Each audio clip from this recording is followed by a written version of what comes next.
bagi saya ya sebetulnya kalau kemudian ada pihak-pihak yang mencoba mengutak-ngatik atau mempermasalahkan Pancasila, sebenarnya sudah ketinggalan karena itu sudah selesai, seperti itu Mas Tian. Iya. Tentu kalau bicara soal Pancasila kan pasti akan berkelindan dengan beberapa pemahaman lain ya.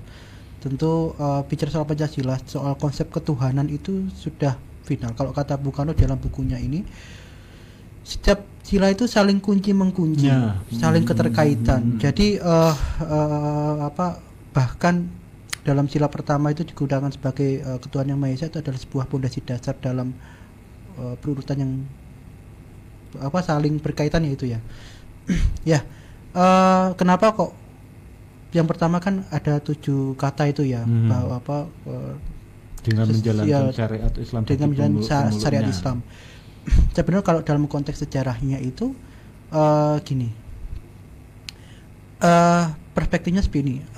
Kenapa kok ada perdebatan seperti itu? Karena dulu waktu ketika konsep Pancasila itu digunakan 7 kata itu karena konteksnya umat Islam satu yang mayoritas di Indonesia itu menginginkan ini. Mereka punya cita-cita yang dulu sempat teredam akibat kolonialisme, yang dimana ingin istilahnya menggunakan syariat Islam untuk dasar itu ya.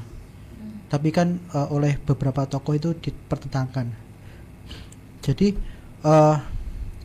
ketika perdebatan itu akhirnya Bung Karno memutuskan untuk menghilangkan itu karena apa? Karena ketuhanan yang Maha Esa itu sudah mewakili beberapa aspek keagamaan dan sudah menjadi pondasi bagi ruang-ruang agama untuk menjalankan syariatnya seperti itu.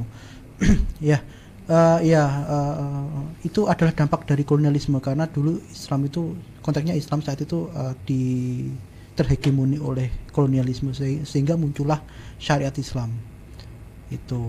Lah tentu bicara tentang ya Pancasila, ada hal yang menarik diantaranya gini. Sebenarnya konsep Pancasila itu ini ya adalah filosofi Grundslag atau dasar negara. Artinya di mana kebebasan individu untuk memeluk atau memiliki paham itu dibahaskan di dalam Pancasila, namun harus sesuai dengan koridor. Iya. Itu.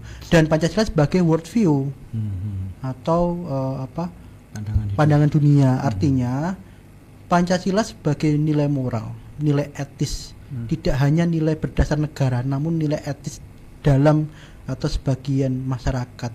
Jadi bangsa Indonesia itu, saya kalau menggambarkan Bung Karno itu, dia ingin Pancasila ini menjadi nilai dasar manusia Indonesia. Artinya setiap tingkah laku kita tuh harus bersesuaian dengan Pancasila. Ya, bicara tentang Pancasila, semua pemahaman itu diakomodir dari nasionalisme terus ke sosialisme dan lain sebagainya. Ini adalah untuk mereka biar bisa mengembangkan nilai-nilainya, tapi dalam koridor Pancasila itu tadi. Itu. Dalam Pancasila sendiri ya dikatakan negara yang berpancasila itu adalah ketika negara yang dimana harus mementingkan kedaulatan rakyat dan kesejahteraan sosial. Itu dikatakan di negara paripurna ini, peran yudikatif.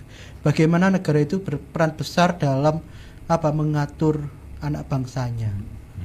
Kehadiran negara nih ya diharapkan.